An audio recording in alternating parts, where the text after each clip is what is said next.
अब वो इंग्लिश ऐसे में कौन सी ऐसी को मतलब उसमें क्या रीज़न क्या है क्यों 98% फेल होते हैं? उसमें रीज़न ये है कि इंग्लिश ऐसे में एफपीएससी ने कोई सिलेबस नहीं दिया हुआ, कोई उसकी बुक नहीं रिकमेंड की हुई, कोई उसका अता पता नहीं है। वो क्या लिखा हुआ उधर, वो ये है कि ऐसे इज़ योर ओपिनियन। इंग्लिश ऐसे बेसिकली है क्या? ऐसे is your opinion regarding a topic. तो आपकी ओपिनियन कुछ भी हो सकती है, पॉजिटिव भी हो सकती है, नेगेटिव भी हो सकती है, लेकिन जो आपकी ओपिनियन होगी उसके साथ स्ट्रॉन्ग एविडेंस होने चाहिए। पाकिस्तान को चाइना ज़्यादा बेनिफिशियल है या अमेरिका ज़्यादा बेनिफिशियल है? अब कहने को तो मैं कह दूं जी चाइना ज़्यादा बेनिफिशियल है, वो भाई उसके एविडेंस दें ना, लॉजिकली उसको प्रूव करें कि चाइना कैसे बेनिफिशियल है। नेबर है, स्ट्रेटेजिक रिलेशंस में, इकोनॉमिक रिलेशंस में, पॉलिटिकल रिलेशंस में, कल्चरल एक्सचेंज में, सोशल बेनिफिट्स, वो सारे आप गिनवाएं ना, वो आर्ग्यूमेंट्स दें, वो दलीलें पेश करें कि वो जो चेक कर रहा है वो आपकी बात से कायल हो, वो कि हाँ यार ये ठीक कह रहा है, वो आपको पास कर देगा। आप अगर कहते हैं कि जी नहीं अमेरिकन हमारे लिए बेहतर हैं, चाइनीज़ हमारे लिए बेहतर नहीं, तो उसके भी स्ट्रॉन्ग एविडेंस दें, लॉजिक से बात करें, उस बात को प्रूव करें, दलील से प्रूव करें कि जी अमेरिकन के साथ जाएंगे ये इकोनॉमिक बेनिफिट्स आएंगे, ये टेक्नोलॉजिकल बेनिफिट्स आएंगे, ये पॉलिटिकल बेनिफिट्स आएंगे। फिर उसके नेगेटिव साइड्स भी रखें कि जी अमेरिकन के साथ जाएंगे तो ये डिसएडवांटेजेस भी हैं, ये भी हैं, ये भी हैं। फिर उनको बैलेंस करें कि जी बेनिफिट्स ज़्यादा हैं, ये कम है, लॉस डिसएडवांटेजेस कम है, और फिर एनालिसिस करें अपना, फिर अपनी ओपिनियन दें। तो कैसे नहीं पास होते? डेफिनेटली आप पास होंगे। लेकिन ये काम मैं बता तो रहा हूँ, आप सुनेंगे भी लेकिन आप करेंगे नहीं।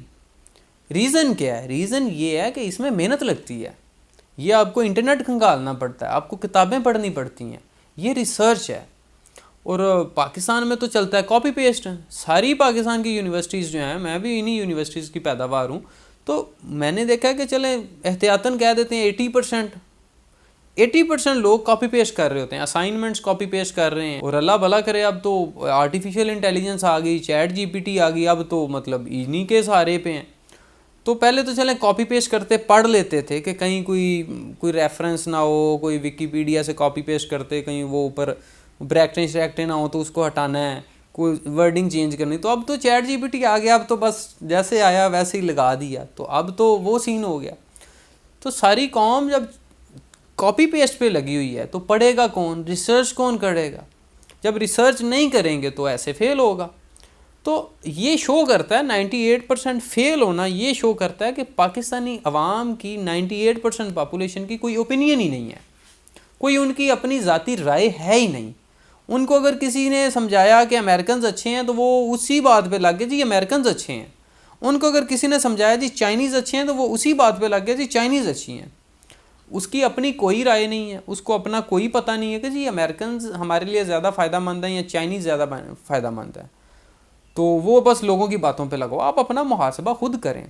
तो जो भी बंदा ये कर लेता है, जिसने थोड़ी रिसर्च कर ली, जिसने कोई एक दो बुक्स पढ़ ली, जिसने कोई इंटरनेट पे चीज़ें देखी, जिसने मल्टीपल लोगों को सुना, पॉजिटिव भी सुने, नेगेटिव भी सुने, फिर अपना एक इन्फॉर्म्ड ओपिनियन कायम की, तो उसका डेफिनेटली ऐसे पास होगा।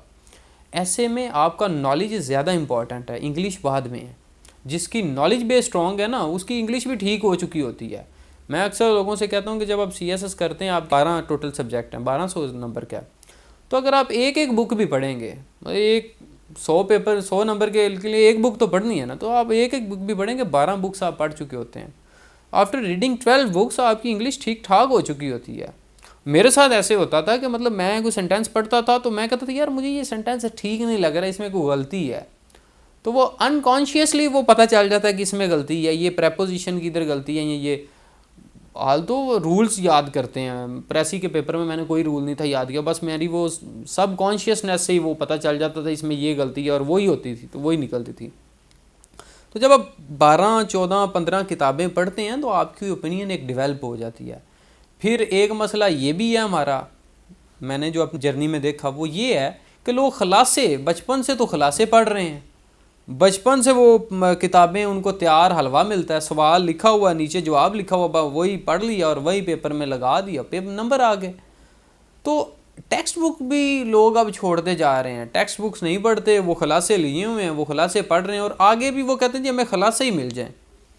मुझे मोस्टली लोग जब कहते हैं जी CSS के लिए बुक्स बताएं, कोई एक बुक बताएं जिसमें सारे टॉपिक्स हों और वो खलासे टाइप हों, तो मैं कहता हूँ यार ये मतलब कंपैरेटिव एग्ज़ाम है, ये कोई बोर्ड का कोई इस तरह का इम्तिहान थोड़ी है। तो बहरहाल लोग ये भी करते हैं जी, एक बुक ली उसमें से वही चीज़ें पढ़ी, एक दो डायमेंशंस पढ़ी और बस ठीक है। तो खलासों की आदत पड़ी हुई है लोगों को, तो जब वो भी फिर यहाँ पे तो वो नहीं चल सकती, यहाँ पे तो आपकी ओपिनियन होनी चाहिए, यहाँ पे आपको हर डायमेंशन से उस चीज़ का पता होना चाहिए। ये भी एक रीज़न है 98% लोगों के फेल होने की। तो सिंपल सी बात है, अगर आप क्रिटिकल थिंकिंग अपने अंदर डेवलप करेंगे, मेहनत करना, रिसर्च करना, खोजी बने, जैसे पुराने लोग होते हैं ना खोजी, कि यार ये बात है क्या है, इसकी रीज़न क्या है, क्या वजह थी, क्यों हुआ, किसने करवाया, उसके ऊपर सवाल उठाएं, उन सवालों के जवाब ढूंढने हैं। जब उन सवालों के आप जवाब ढूंढेंगे तो आप अच्छा ऐसे लिखेंगे। तो सिंपल की यही है इंग्लिश ऐसे की, वो जो 98% लोग फेल होते हैं उनको मेरा मैसेज यही है कि यार थोड़ी सी रिसर्च कर लो ना तो आप फेल नहीं होंगे। और ये CSS में कहीं नहीं लिखा हुआ कि उन्होंने फेल करना ही करना है। भाई वो उन्होंने इंटरव्यू रखा हुआ है, इंटरव्यू के बाद एलोकेशन कईयों की नहीं होती, तो रिटर्न तो पास करें ना। रिटर्न वो खुद फेल नहीं करते, रिटर्न तो आप अपनी मर्ज़ी से फेल। 12 सब्जेक्ट्स हैं, 12 डिफरेंट टीचर्स के पास जाते हैं। अब एक टीचर को क्या पता कि मैं इसको पास कर रहा हूँ तो बाकी 11 फेल करेंगे या पास करेंगे, तो उसको नहीं पता। तो वो तो अपनी हिसाब से उसकी मार्किंग कर रहा है, चेक कर रहा है। तो रिटर्न हाँ पास कर सकता है, मतलब 10,000 पाकिस्तानी भी रिटर्न पास कर सकता है, वो तो बाद में इंटरव्यू और उसकी स्क्रीनिंग तो बाद में होगी।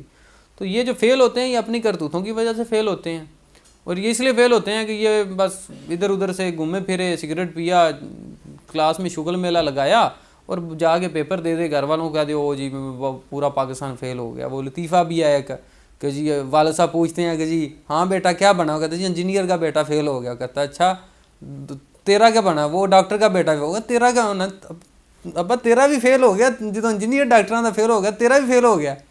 तो ये सीन नहीं करना कि जी 98% लोग फेल हो गए तो मैं फेल हो गया फिर क्या होगा, नहीं, थोड़ी सी बेहतरी करें, ठीक हो जाएगा, पास हो जाएंगे।